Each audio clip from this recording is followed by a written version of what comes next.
Move out, you're obstructing a pregnant woman, Alicia instructed, gently caressing her belly. I pondered Alicia's comment, wondering if pregnant women truly displayed a kinder expression. Observing the malice on Alicia's face, I shot a quick glance at David. You can sleep in the storage room, Alicia suggested, and David concurred. My lifelong love for him waned instantly, though a touch of sentiment lingered, leaving me somewhat melancholic. All right then, I replied, and in response, David happily took Alicia's hand. Alicia gazed dreamily at David, and witnessing their intimacy replaced my melancholy with anger bubbling up from within. I'll leave by tomorrow.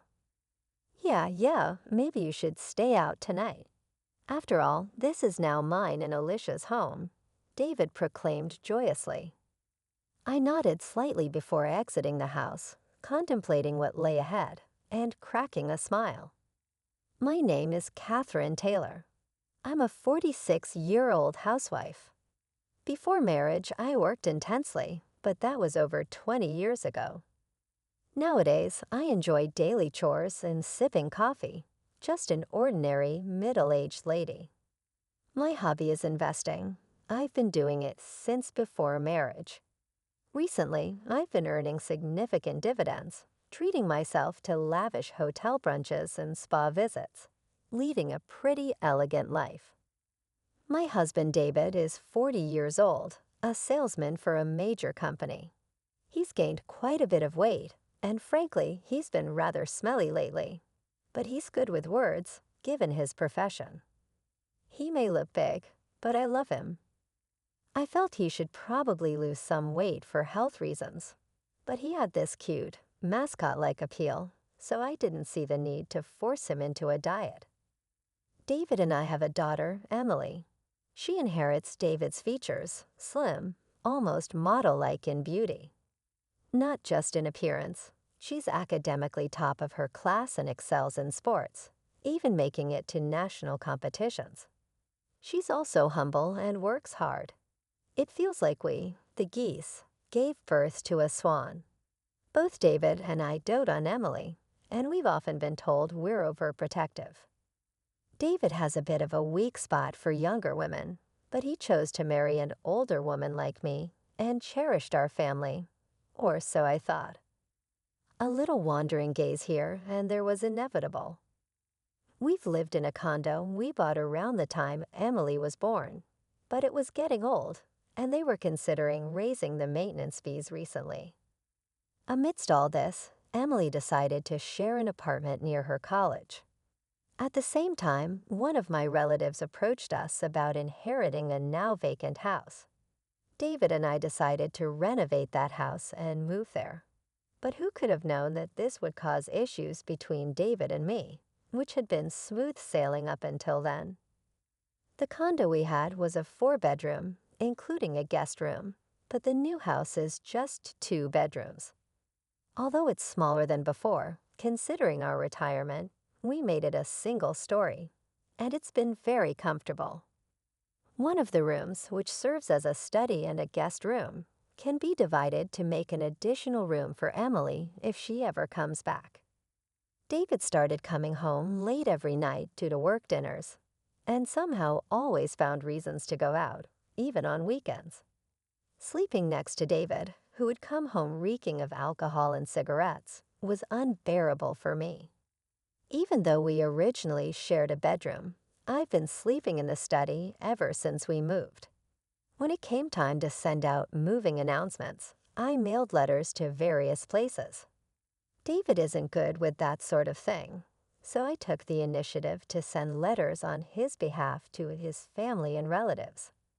As for me, since my parents have passed away, I simply wrote a brief note and sent it to friends and relatives on my mother's side. I haven't been in contact with any relatives from my father's side because of my half-sister, Alicia. Alicia is my half-sister, 14 years younger than me. When I was in 7th grade, my mother passed away, and about 6 months later, my father remarried.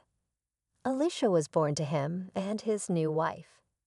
At the time of their marriage, Alicia was already 2 years old, so I initially thought it was a union of two families with kids.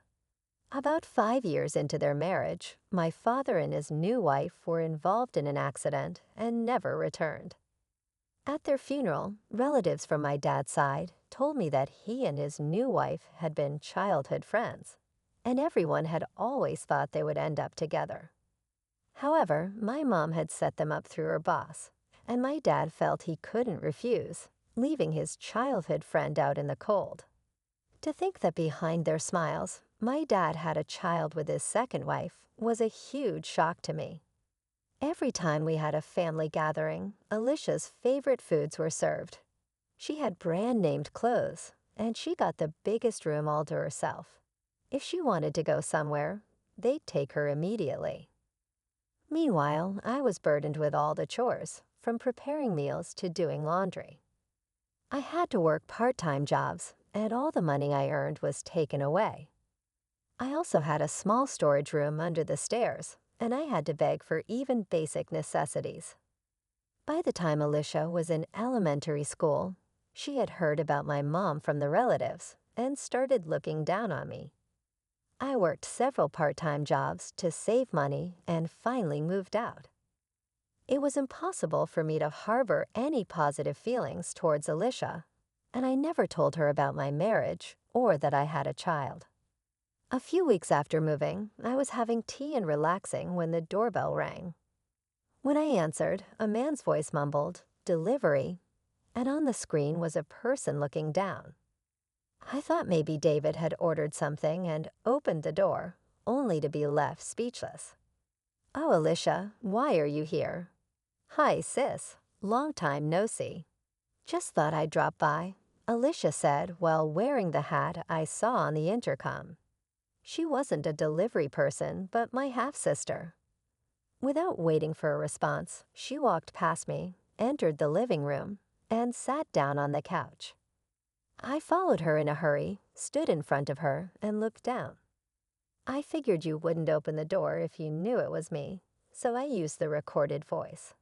"That's just low, dear. You're scary." I raised my voice at Alicia, and she feigned fear in an exaggerated way.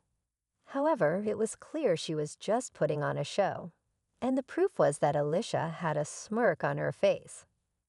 "I came for a visit," Alicia said, speaking nonsense. Getting a cold response from me, she grinned and started explaining the reason for her unexpected visit. "But sis, you never even told me where you live. I got married, but my husband is always on business trips, and it's getting boring. Plus, once my belly starts getting bigger, moving around becomes a hassle, right? Everyone told me to come stay with you. Just go home. I don't even want anything to do with you." "Well, too bad. I already came here planning to stay with you." Listening to Alicia's audacious words only irked me further. Under my breath, I muttered, typical of a kleptomaniac's daughter. Hearing that, my anger reached its peak. "Get out. I never want to see your face again." "What's all the fuss about?" "People outside can hear you," David said. I was at a loss for words, surprised by David's unexpected return at such an odd hour. As I struggled to explain, Alicia stood up and walked over to David, intertwining her arm with his. David didn't seem to mind. In fact, he looked quite pleased. "Oh, Alicia, you're here. Welcome." "David, my sister was being mean. I thought it'd be nice to stay with you until the baby is born. But is that okay?" "Of course, I'd be thrilled if you're okay with it. You can stay as long as you want." I stood there in disbelief, silently observing the exchange between David and Alicia. The intimacy they shared seemed more like that of lovers than mere siblings-in-law. "David, what's going on?" I managed to utter, but he dismissed me, accusing me of being jealous of my cute little sister. His words left me speechless, considering I had confided in him about my family situation before our marriage. "We have a spare bed in the guest room. You can stay there," David offered casually. Alicia seized the opportunity, expressing her desire to sleep in the same room with him. Their mushy conversation gave me a headache, and as they went to the bedroom arm in arm, I couldn't shake a bad feeling. Peeking into the room after several minutes, I discovered them embracing each other, living out what felt like a dream for Alicia. "The baby is thrilled too, living with Daddy," Alicia exclaimed, dropping the bombshell that David was the father. As they kissed, I watched through the crack in the door, tears streaming down my face. From that day on, they treated me like a housemaid. I complied but silently began gathering evidence against them, contemplating divorce. One day, Alicia arrogantly demanded. I left the room, claiming that a pregnant woman needed space. The spiteful look on her face contradicted the gentleness usually associated with expectant mothers. Looking to David for support, he sided with Alicia, causing any lingering feelings I had for him to vanish. Still, a touch of sadness remained as David happily took Alicia's hand, sealing my decision to leave. "I'll leave tomorrow," I declared, prompting an elated David to suggest I find somewhere else to stay that night. "This is now Alicia's home," he firmly stated. I nodded, leaving them to enjoy their laughter while they could. Stepping outside, a grin formed on my face as I contemplated what lay ahead. That night, I checked into a hotel and began making plans for the next phase. The following day, I scheduled a moving company and headed to City Hall to start anew. Excitement and thoughts of newfound freedom kept me awake, but my spirit remained high. To my surprise, upon returning home, I found the moving company already there, confused as the house appeared empty. A small box with a note greeted me, containing some of my cherished belongings carelessly thrown in. Adding insult to injury, David's wedding ring lay at the bottom of the box. Anger surged within me as I discovered the house in disarray, with evidence of David and Alicia's escapades. I directed the movers to pack their belongings, then found a note on the dining table announcing David and Alicia's 6-day trip abroad and requesting that the house be cleaned. The note mentioned that the divorce would be finalized upon their return. David's utter self-centeredness left me dumbfounded, but his absence made executing my plan much easier. Secretly grateful that I had the movers pack all my belongings, I left David's wedding ring on the kitchen counter before departing. After some contemplation, I purchased a place near Emily's university, which happened to be on sale. The one-bedroom apartment was cozy, and I cherished the solitude it offered. On the day David and Alicia were set to return, my phone incessantly rang. Without checking, I knew it was them. Answering with a nonchalant hello, I was met with David's frantic voice demanding an explanation. "What the hell is going on?" he shouted. Remaining calm, I replied, "What do you mean? What's going on?" Fuming, David informed me that the house was gone. Bursting into laughter, I explained, well, it was my house, and if I'm not going to live there, why keep it? Don't worry, everything's safely stored in a storage unit. I'll text you the location and access code. David demanded I bring back the house, but I retorted that it was under my name and the money used to build it came from my investments, not a dime from him. David seemed to recall his lack of involvement when the house was built, a fact he had conveniently forgotten. Claiming the baby to be his niece or nephew, David pleaded for me to do something about the house, as Alicia was in a tough spot. I informed him that I had known about their relationship since Alicia barged into our house and that I had been gathering evidence, including recordings from a high-end baby monitor Alicia had me buy during a fit. The monitor captured everything, even in pitch dark. Upon revealing this, David was at a loss for words. I carefully mentioned that the mailbox might have something for him. David checked it, discovering certified mail. I explained that it was about the payment, and there was one for Alicia, too. Unfazed, I insisted it was compensation for their betrayal. Ignoring his plea to talk to his lawyer, I ended the call. A barrage of calls followed, which I ignored. My old phone, used for evidence, wouldn't be an issue if left alone. After an hour of incessant calling, David seemed to give up. The attorney reached out, sounding weary. The next morning, a relative from my father's side called on my new phone, likely having obtained the number from Alicia. Expecting scolding, I recorded the call. The relative demanded an apology to Alicia, who was pregnant, and insisted on a new house as compensation.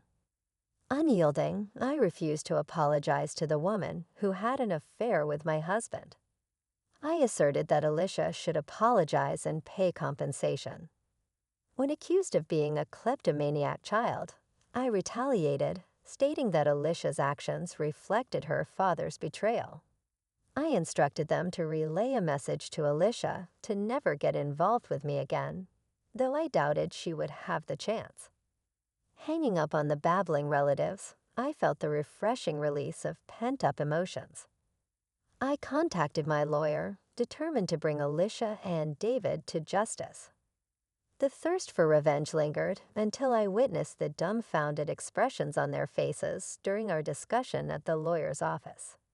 Alicia appeared utterly miffed, while David wore a grumpy expression, showing no remorse. Surprisingly, rather than angry at their self-centered comments, I was simply astounded. I laid out the divorce papers in front of them, accompanied by another set, the marriage license. Offering a reduction in compensation if they signed, David snatched the pen from me and signed without hesitation, while Alicia, smirking, followed suit. Placing the signed documents in a folder, I gave them a big smile. "I'll submit these to the county office," I announced. Alicia, with a dumbfounded expression, tried to argue, but I revealed that the divorce was already finalized in mediation the day before. Her lack of awareness stemmed from disregarding multiple summonses. As Alicia and David processed this information, I dropped another bombshell: the possibility of David denying the father-child relationship with the unborn child. Alicia stared in shock, and David, realizing the potential consequences, looked pale at the thought of compensation and child support for another man's baby. I wished them luck. However, David attempted to reconcile, citing Emily's presence. Just as he changed his tune, the lawyer's office door swung open, revealing Emily. Her harsh words stunned David, who froze in shock, while Alicia, insulted, shook with rage. Emily cut ties with David, expressing her intention to live with me, and referring to Alicia as that loose woman. Unable to respond, Alicia faced Emily's verbal onslaught. I delivered the final blow, revealing David's financial limitations and asserting ownership of the house and car. Alicia's plan to extract money seemed to unravel, leaving her pale and stunned. As I left with my lawyer and Emily, I left them to their newfound reality. That evening, having dinner with Emily for the first time in a while was delightful. I filed for divorce, and around the time Alicia's waiting period for remarriage had passed, David and Alicia submitted their marriage license. The witness section bore my signature, along with Alicia's ex-husband's, who had shared crucial information. News circulated that David, involved in an affair with Alicia at work, had been fired for misusing travel expenses for secret getaways. He now struggled with part-time jobs, while Alicia, taking care of the child, faced financial difficulties after being dumped by her boyfriend. Her attempt to sabotage my family had backfired. Meanwhile, Emily enjoys college life, and I've been leading a relaxed life with my stock dividends. Surprisingly, I've developed a closer bond with Alicia's ex-husband, who affectionately calls me Catherine. Recently, he reached out for an important talk, making me feel a bit restless. As I sit in front of my vanity, my face flushes like that of a smitten young woman.